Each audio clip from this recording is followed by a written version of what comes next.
Welcome back to Total Money Management. Going over the week that was July 7 to July 11. How we doing, gentlemen? Good, mate. Excellent. The end of the week. Everything's up, mate. Everything's up. Property's going gangbusters. American market all-time high. Australian market all-time high. Biddy? What's Biddy? What about Bitcoin? What's Biddy? 118? Yeah, 117 US last time I We've looked. been in here 10 minutes. It's probably 124 by now. It's been a beautiful day for the Bitcoin holders. Yeah. Thank you. You've definitely got some sneaky Bitcoin now. No. It's probably got a few. You blokes been buying it on the side. Yeah, we'll buy it with the business account. Buying it with the business card. I'll probably start getting rando emails or something. Anyway, yeah, it's all good. I mean, it really is seriously nutty. Yes. Everything's just absolutely, and you know, you think Liberation Day was only mid-April or something, and Trump, you know, we had that week where the volatility just went through the roof. Yep. The markets fell.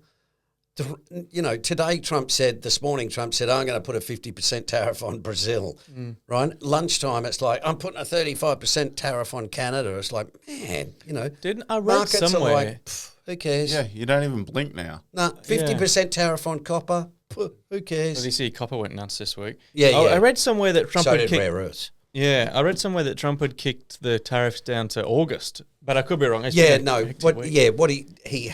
he said was, we'll give we'll give you more time to negotiate. I mean, to be honest, you can't do a trade negotiation in, 3 weeks. I mean, there's a little bit to get through. They're on, they're off. You get a tariff now. Yeah, you don't get a tariff. Yeah. Like, I was just thinking, if you were a bureaucrat working in the Department of Foreign Affairs and Trade, mate, I'm not kidding, you'd be working 20 hours a day. Because, like the intensity at which they're trying to negotiate all these agreements is just enormous. They'd be but part of the problem is they haven't got in America, they haven't got the necessary people, like the right people in the job. If you remember back to Trump's first term, he left all these positions vacant, right? And he didn't fill them. And when you don't fill them, everything starts to back up, right? Because it's like, hey, we need a signature. It's like, we haven't got anybody who can sign it. Okay, well, how do we get someone to sign it? Well, can we get someone else to sign it? Well, we've got to send it to the minister. Okay, well, how long's that take? Well, it's been in there for 5 weeks. Like, it's really crazy. It's really crazy. But, I mean, is this just part of his tactic to just keep kicking the tariffs down? No, mate, he's not that smart. No. Oh, let's do August. Oh, what's your December now instead? What's that? He'll go, we'll revisit the tariffs in August, then December, then February. Well, yes and no. See, he said 35%, come hell or high water against Canada in August the 1st. Right. Is that recording? yeah. Yeah. And so... You're right, mate. Just checking. First time he's ever checked as well. Yeah. So 94 episodes in.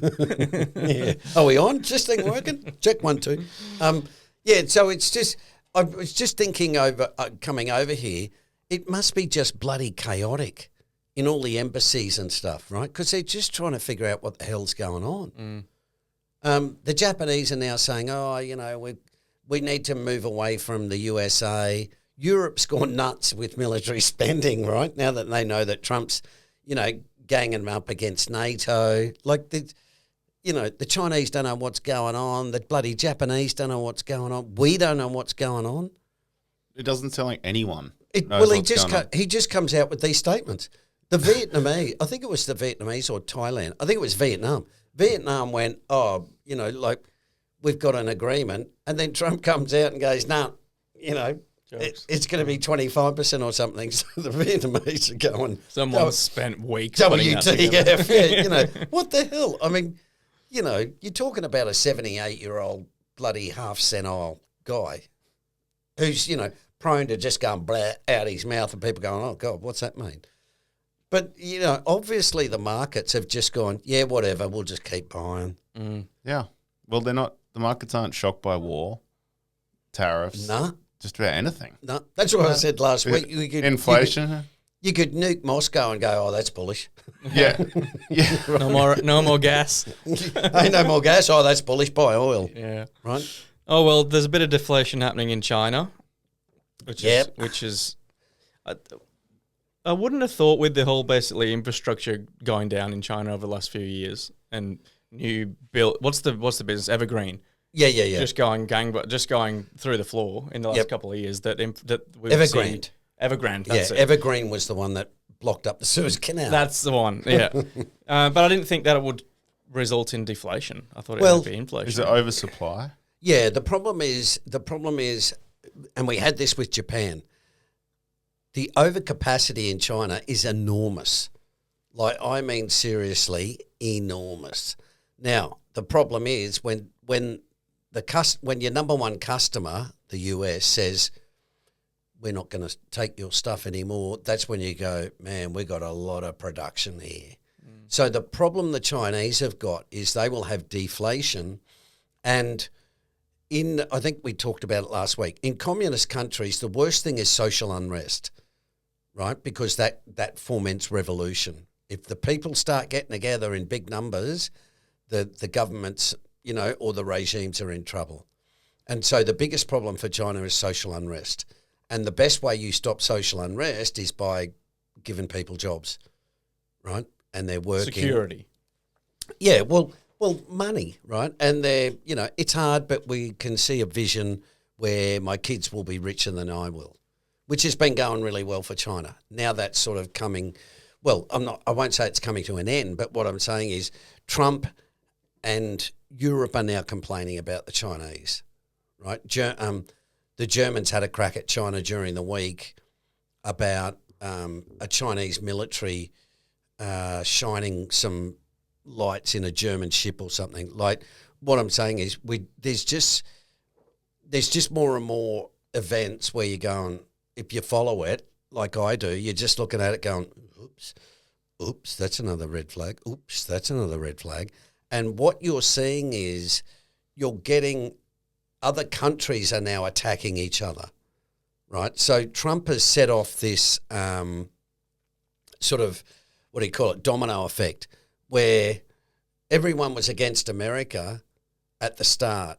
But now what's happening is the Europeans are complaining about the Chinese, right, flooding the European market with EVs. And the French said, right, we've got to stop that, right? The Brazilians are complaining about the Chinese, right? So, all of these countries are starting to infight, right?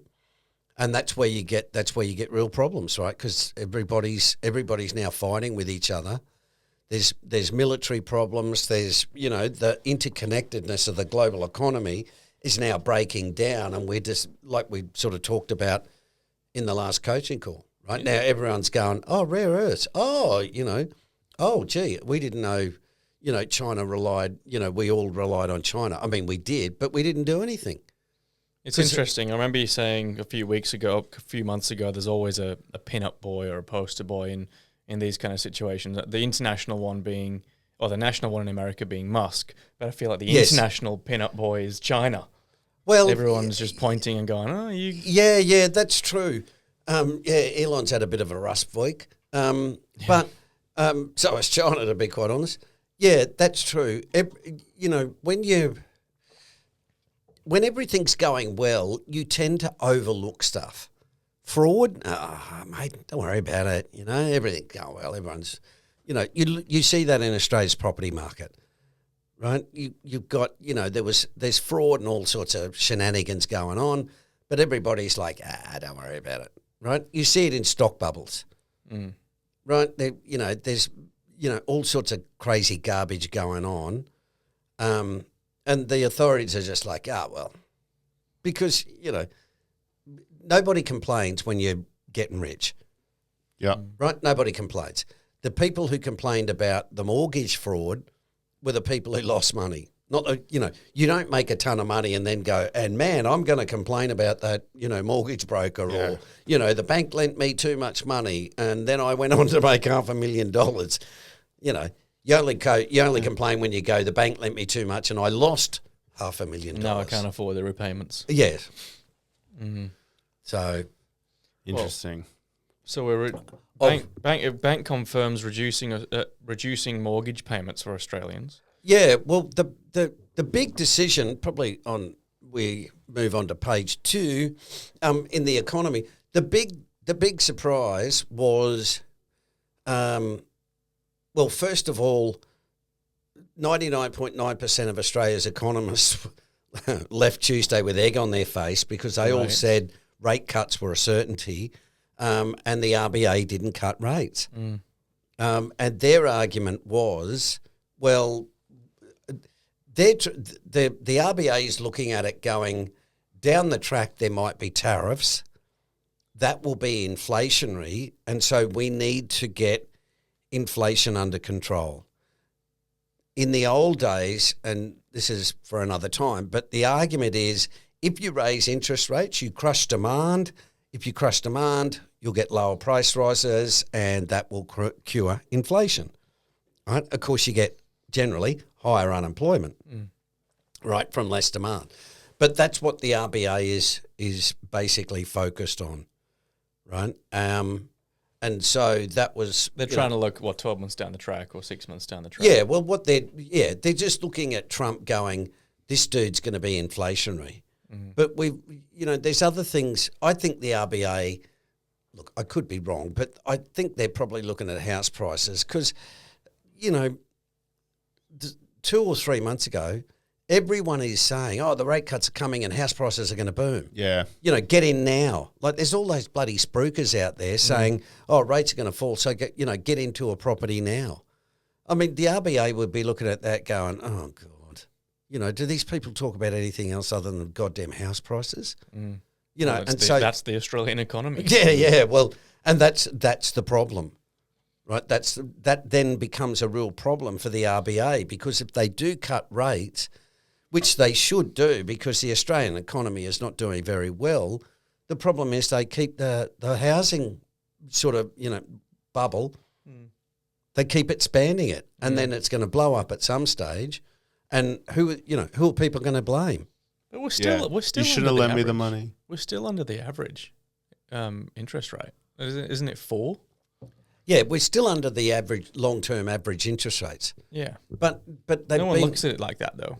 They go, oh, they're still low. Yeah, but you got to remember, Jacob, they went to 0. Yeah, right, or 0.1. Right, so that was why the problem we had with COVID was when mortgage rates went to 2%, and Phil Lowe said, "Oh, they'll be low for a long time." What they all do? They all went in and borrowed a property, right? Because at 5%, the bank said, "Oh, Tom, I'll give you 500,000." At 2%, the bank said, "Tom, I'll give you 800,000." So what does Tom do? Snags a loan and races out and buys something. And that's why if you have a look at COVID, I think Perth. Last time I looked, Perth had gone up like 100% in 5 years. Well, that's just fucking madness. The median price, I think, on the Gold Coast is now 1.9 million. Yeah. It's just crazy. Yeah. It's just crazy. Well, I mean, a 4% interest rate or 3.85% interest rate on a $1.5 million loan, those repayments are just ridiculous in itself anyway. Well, man, you can imagine what it's like you should go and look at it when it's 7 and 8. It's huge amounts. But, when they were 7 and 8, houses were 400. Yeah, they not were bloody 1.6. They were like 4 times income or 5 times income. Yeah. And that's the complaint of young people saying the boomers, like we say, oh, well, I had 17% interest rates. And it's like, yeah, but houses were like 250,000, right? Like it was still hard, but it's like nothing compared to. Yeah, well, you got to borrow now. Yeah. For the same situation. Well, there's that second item there. Banks say borrowers aren't reducing their home loan repayments as rates fall. And that's what we said a couple of months ago. Yeah. Right? People are going, hey, we've adapted to the new lifestyle. We're missing the Dorito corn chips. Who cares? We'll just keep paying down that loan, even if rates fall. And that's what people generally do. That's why you generally, if you borrow at 7 and rates fall to 2, generally you'll pay off your loan quicker because you don't adjust your mortgage You just keep. Yeah, you just say, listen, let's just keep paying $700 a week, Yep. right? Unless, of course, you're in trouble. But there's not enough people in trouble at the moment to say, all right, let's cut it back. I feel like if there's one more bump, like a significant bump in interest rates, that could cripple a lot of people, though. We're like teetering on the edge. If they went up. Yeah. Yeah. Well, I think look, I could be wrong. I still think there's a lot of people struggling. I mean, the economy's growing at 1.2%. I mean, that's inflation is at about 2.5 to 3. But even if you say it's at 2.5, that's twice the rate of growth. So in other words, you're going backwards. I mean, everything has got more expensive. It's just that simple. Like Fuel, Doritos. What else? Do you eat? Chocolate. Coffee. So, I don't know. There'd be a lot of people that'd be feeling it. There's also a lot of people that earn a lot of money. You know? Yeah, but on the other side. Yeah. Yeah, but you've got to be careful, Tom, because, we all get used to earning a certain income, but that can change really quickly with unemployment and stuff like that. And you get caught out all of a sudden. So you've got to remember, Australia's been in some ways really lucky because we haven't had the last real recession was 1991, right? Well, that's 30 years ago, right? So that's why I say anyone under 55 doesn't really know what a real, true recession where unemployment, every time they look at unemployment, it's rising, right? We haven't had that for ages. But what we've got is a whole raft of poor people who are, delivering meals to the rich people, right? And they're on, they're... So that's almost segregation. Yeah. Dare I say it? The middle class is falling. Middle income earners are being squeezed. Some of them are making it up, but some of them are falling to lower levels of standard of living. Right? But when you look at it, you look at the average and it says, oh, yeah, the average is fine. But the problem is you're making an extra $10 and I'm losing $4, right? That's how, that's what we don't see a lot of. We keep looking at the average and it's a bad statistic. That's why I keep saying the unemployment rate is no longer really that valid because there's a lot of people struggling, right? But they're struggling as an Uber driver or, Diddy driver or, driving meals or doing stuff that's really, really, like they're all subcontractors, right? Yeah. It's a fake statistic. And then when you look at the rate that private businesses are borrowing, what are you laughing at, Tommy? A Diddy driver? Yeah. Have we set him off? How would he still have a job? If you're driving Diddy around. Yeah.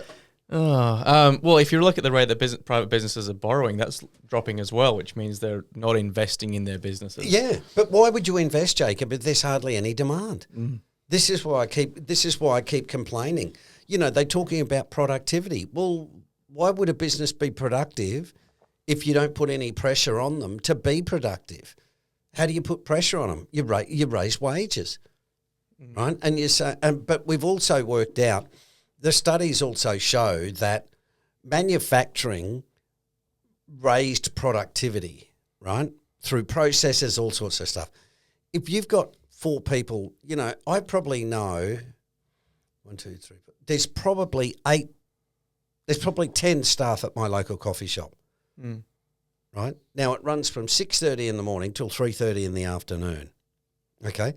But there's the from what I can see, the 6 till 9 shift, right? The 9 till 12 shift and the 12:30 to 3. Are you there with a pen and paper? No. It's just there 3 times a day. Yeah. No, but I see the staff come and go at like 9 o'clock. It's like, okay, they open up at 6, right? And because this is the way we work now. Everybody's got a 3-hour shift, right? They've got, 6 shifts a week. Well, that's 18 hours. Well, that's why they're all living with their parents, because there's just they're not paid enough, right? There's, when you think about it, from 6:30 till 3:30 is what, 9 hours, okay? So generally you could say, well, you just get one person to work all day, maybe 2 in the busy hours. Well, they got 10. right? So there's 10 people doing the job that really 2 people full-time could do. Yeah, why? Well, That's then not- Because I wouldn't Tom, say that's normal. No, because Tom, that's when we got rid of the unions and we deregulated the labour market, and we said, okay, it's acceptable to bargain one-on-one. It's acceptable to part-time. There's like 35% of the workforce is part-time, right? Underemployed. If you put the underemployed in the employment figures, unemployment's really running at about 10. So what you've got to say is, okay, there's 10% of Australians who are really goddamn poor. And that's what it shows, right? We've got 13% living in poverty or something. So that's why the economy is not going that well, right? Because there's a lot of people out there who are struggling and finding it really hard to get ahead. They're just living paycheck to paycheck. Yeah. You can see why. So what are we looking at with this global core inflation rates? Well, just showing you there, Australia's inflation rate is falling. Yeah, it looks like everyone's is on this chart. Yeah, and it is. What's the trimmed mean CPI? Consumer price index, right? Which is just a basket of goods.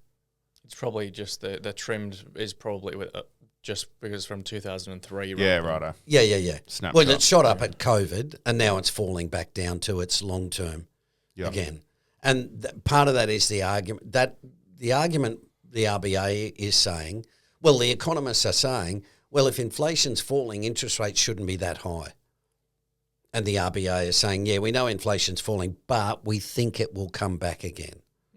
That's basically it in a nutshell. Yep. With deglobalisation. But the economists are all going, oh, well, you've got to cut rates to give bloody mortgage holders a break. And that's why I'm saying, well, okay, that's great because the mortgage holders are not spending the money. They're just paying off the loan. So it's no better for the economy. Yep. Right? And if they're doing that, like Jacob said, why am I going to expand my business? No one's coming here going, I want 3 cups of coffee because I'm earning more wages. Well, that's clearly not happening. Right? So we're in a really, really bad spot, and we have been for a while. We're teetering.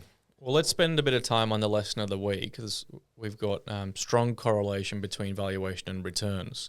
Yes. And this is something that we run through in the Cape valuations and returns in well 2, I think. Yeah, market cycles. Mean reversion, sorry. In mean reversion, Yeah. And I think it's a really good snapshot just to give the listeners a bit of an idea of like what we look at when we look at valuation. Yeah.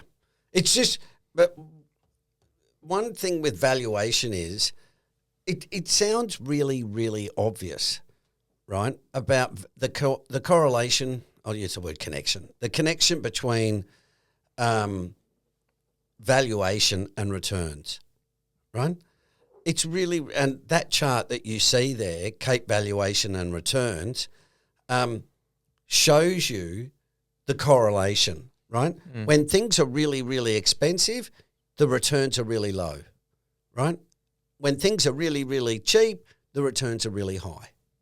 It's really that goddamn simple. Well, the trick is knowing when it's expensive or cheap. Well, that's why we use Cape, right? Yeah. Because the average is 17. You look at history and go, oh, when it's 10, you make absolutely bucket loads of money. And when it's 35 or 30, actually you don't make money. And we're currently at what, 38.23 or something Right, okay. this morning. So 38 is saying, listen, you're probably going to lose money, right? But here we are with the market at all-time highs, right? And it's really hard. And Bitcoin at 118 gras. 118? 118,000 it's running as we record. Let's go for a bottle of whiskey after this. Stop it. Stop it. It's painful. Talk about valuation. My day. Let's talk about Bitcoin. The ultimate valuation. You know what Bitcoin... Don't start. You know what Bitcoin's valued at? 180,000 There's 3 Australian letters. dollars. The first one's F's, the second one's F, and the last one's A. Right? I'll be right one day. I'll be dragging me off into my grave. Effing a lot. So much. Yeah, that's one interpretation. 180,000 Australian each. Godfather. And we think the house prices are ridiculous. Well, but that's what I mean. Everything's expensive. Trump starting fights with everyone, doesn't have a full team. They're going to have a crypto You know, treasury. there's They're going to have talk about complete bullshit. What a time. You guys, when Bitcoin was like $4.60 or whatever that crap was, all you guys went on about, it's a libertarian, we're anti-government. Now you want the government to buy it. I mean, jeez, come Turns on. the price up. Just trying to decouple. Stop. Inside. Stop. And then what was it? Oh, it's digital gold. It's like, oh, right. Okay. Wear Bitcoin around your neck. God. We've set him off. Unbelievable. Yeah. Stop it. I'm back. Now, let me get back to my point, right? Valuation really informs you about future returns. The problem is it's really hard to watch the market like now, right? At 38, the market's at all-time highs and retail investors in the US are now piling in, right? Hello, liquidity. What's it going to say? Next week I'll put in this document, margin lending has gone through the roof. Right? Yeah, that's what happens in market extremes. Everybody's in leveraged ETFs. Okay, so we need to start Right? rotating out. We've already Out of started. Bitcoin into stocks. Leveraged ETFs. Well, I mean, look, to use this example in action, look at emerging markets, look at Europe, look at energy. Yeah, well, if you look on the next page, that's your cue, Dan. What we're showing there is, I should wear my glasses, but anyway, it's always tempting to chase the recent winners. Okay, history shows you are better off buying cheap. Okay, so we talked about CAPE and ad infinitum as probably nauseating people out there, and also the well to stuff, right? So what I did was I'm just putting in there the returns year to date, right, of all the countries, emerging and developed. Okay, so when you look at the top three in the emerging markets, it was Spain. Help me out here, Maya. Spain, Austria, Italy, Ireland. Right, okay. So Spain, Austria and Italy, all right? So the CAPE in Spain last year, at the start of the year, was at 15.5, under the average, right? Now, Spain last year made 10%. Okay, it's not knocking it out of the ballpark, but it's good, right? Austria, the CAPE at the start of the year was 11, righto? Well under the average. Okay, Italy was 17, which is on the average. Yep. Okay, now emerging markets, right? Greece this year is up 56%. The CAPE was 9. Right, the Czech Republic, the CAPE was 7. And it's up 13. Poland, the Cape Republic was the Cape was 5.7 and Colombia was 10. Mm-hmm. So what I'm saying is, if you buy the cheap Cape countries, you will do well. Okay, and that's why I'm talking about valuation and returns. Would you consider, so if the overall emerging market ETF, for example, is cheap and the emerging market individual countries are cheap, yes, then there's more of a chance rather than emerging market ETF being really high. And Brazil's really cheap or something. Yes and no. And I'll put a slide up next week so we can talk about it. But what you find is that the expensive Cape countries lose more, right? So, for example, at the moment, let me use Brazil, right, or Turkey. Right, Cape ratio's at like 9 or 10 or something, right? So they're really cheap.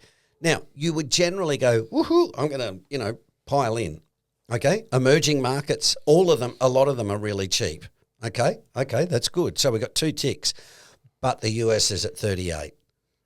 Now, if the US falls, Brazil will most likely fall. A lot. Well, no, not necessarily. Right. That's the thing, because it's already cheap. Right, so it's already cheap, it's already hated.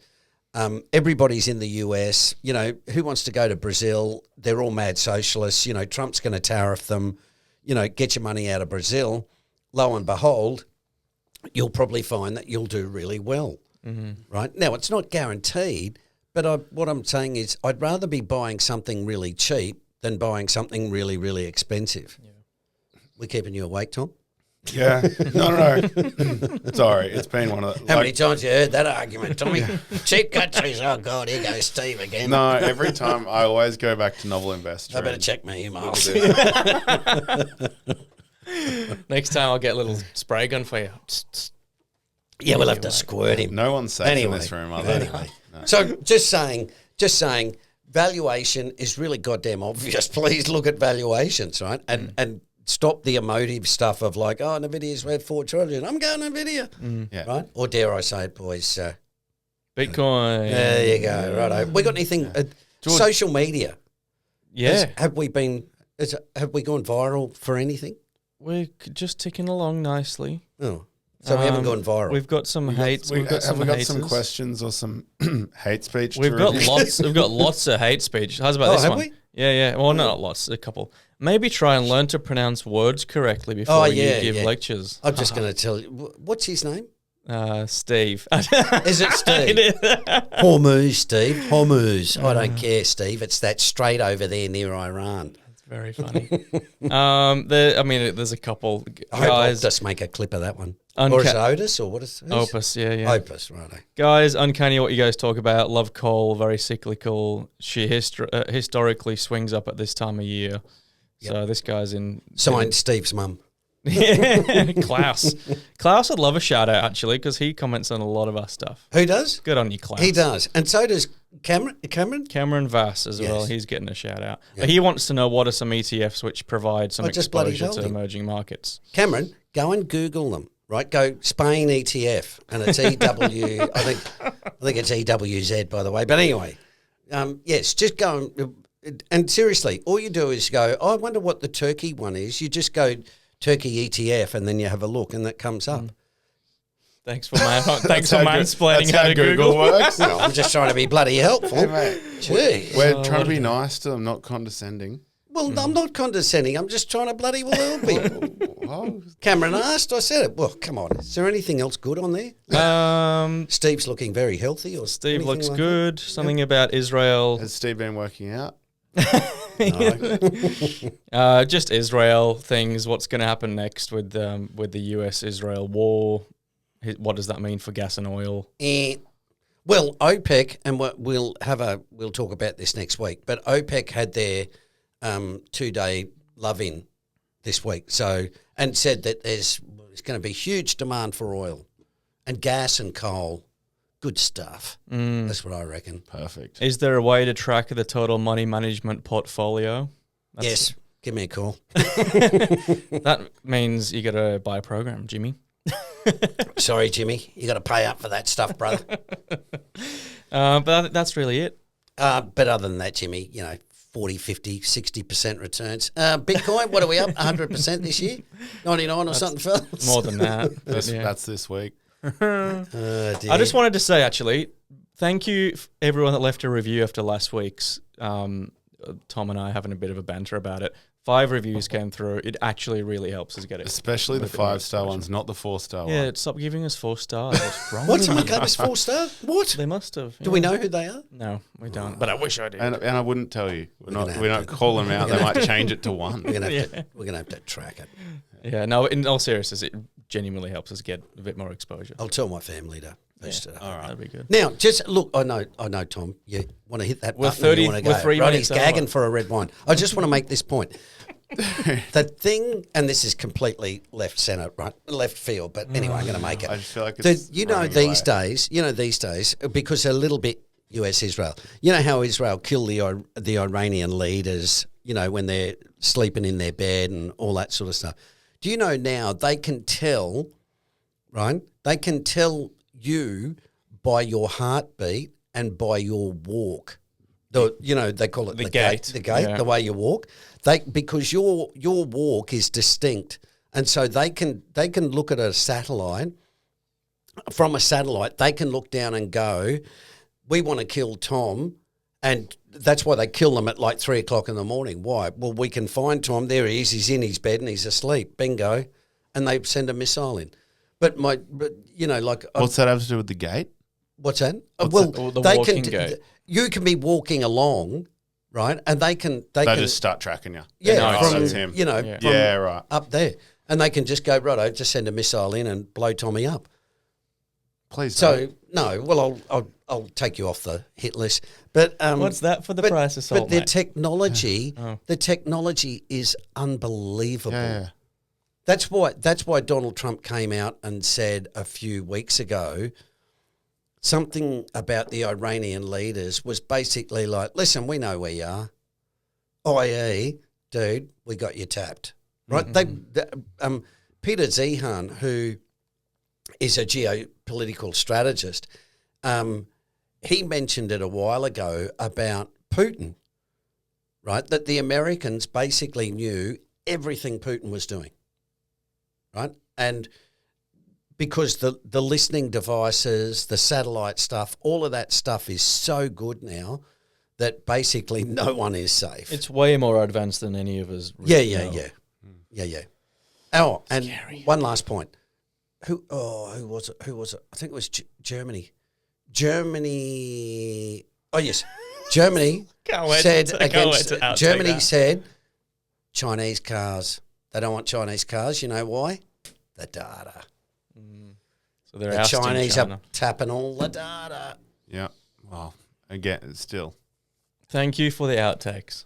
Thank you. That's all right, mate. Yeah, I was, you know. We'll let you go watch the footy, mate. Look, I got to say, there was so much happening this week. I just thought, I've got to talk about that. I've got to talk about that. I've probably covered 3 of like 150 things I wanted to talk about. Yeah, maybe we'll do more podcasts. Yeah. Thanks, everyone. Cheers. Cheers, folks.